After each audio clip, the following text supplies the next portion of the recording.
besides the river Nile. And at this particular moment, the Lord had a purpose with Moses. That is why the Lord used the mother to Moses to hide the child just beside the river Jordan. And when the daughter to Pharaoh came to bed, they found the child in a basket placed beside the river, next to the reeds that are found along the river. And when the child was taken, at this particular moment, the sister to Moses was just observing what was happening.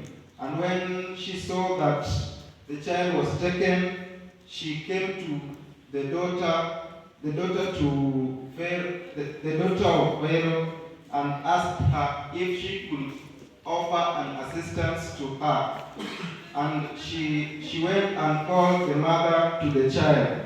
And at this particular moment, when the mother came, the mother nursed the child, and as the child was growing, the mother educated the child on the nationality where he belongs, telling him that he was not an Egyptian, but he was a Hebrew. We find that at this particular moment, the mother to Moses was the first person to impart knowledge to Moses before he went to the palace where he was taken by the daughter to Pharaoh. And also, as Moses was taken to the palace, as we know that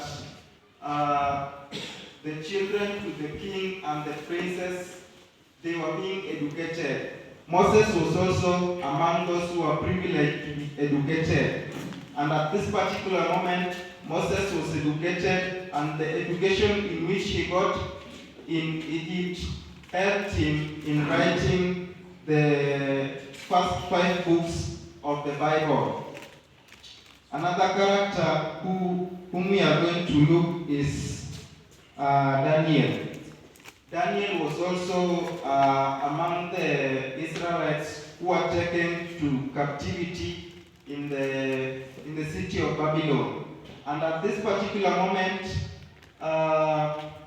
he got an opportunity, he got an invitation to work in a king's palace, which is just a mere opportunity that we can get.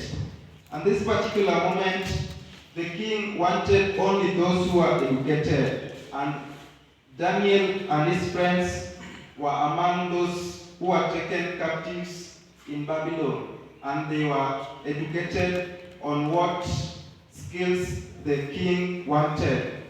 And after being educated, they were chosen to work in the palace.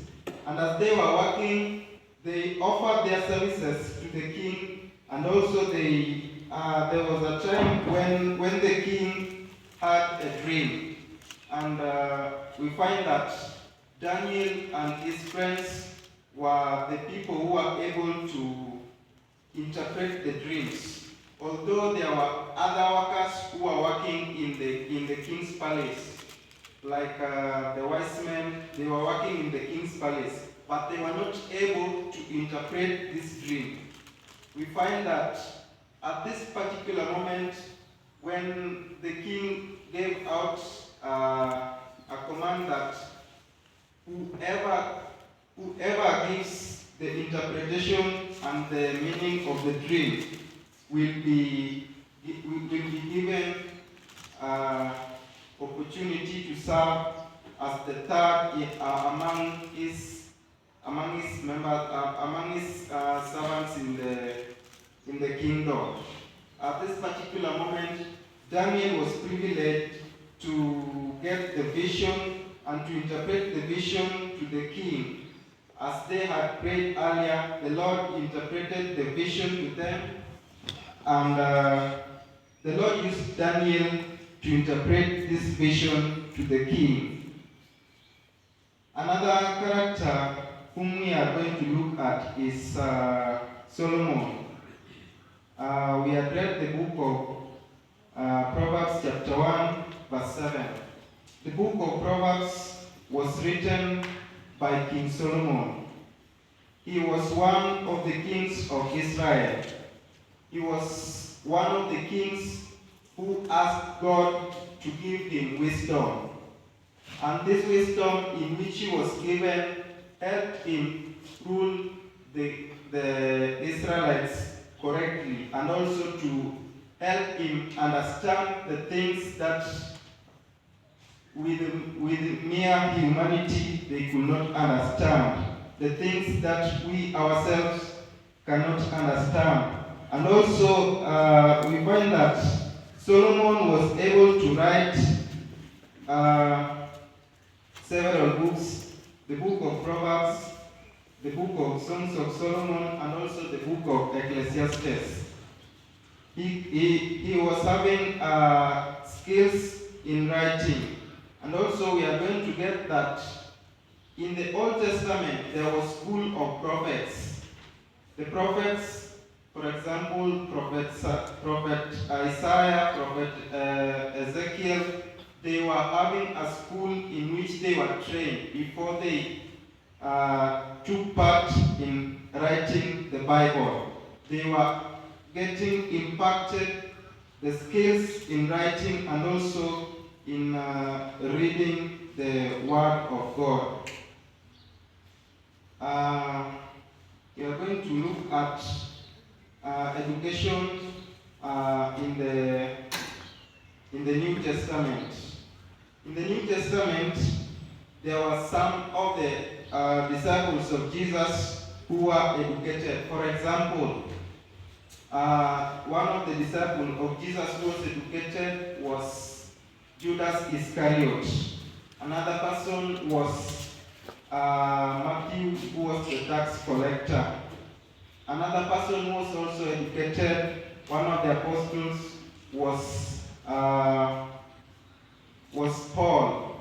He was having skills in writing the letters in which he wrote to various churches in Asia Minor. We also find that in the New Testament there were different schools, and in these different schools there were different teachers. They were having a name, rabbi, which means a teacher. And in these different schools, they were having different teachers. These teachers, they were teaching their students, and they were having different ways in which to qualify their students to be in their school. And we find that that one was only happening among the Pharisees, and it was not happening to the disciples of Jesus. We find that the Pharisees, they were only choosing only qualified students to be their disciples.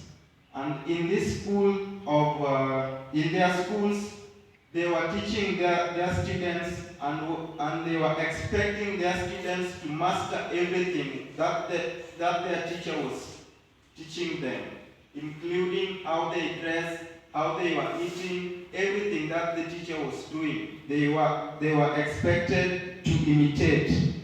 We find that also these apostles, they were given various rules that they were needed to follow. And these students, they were seeing this as a burden. And also we find that there was a difference between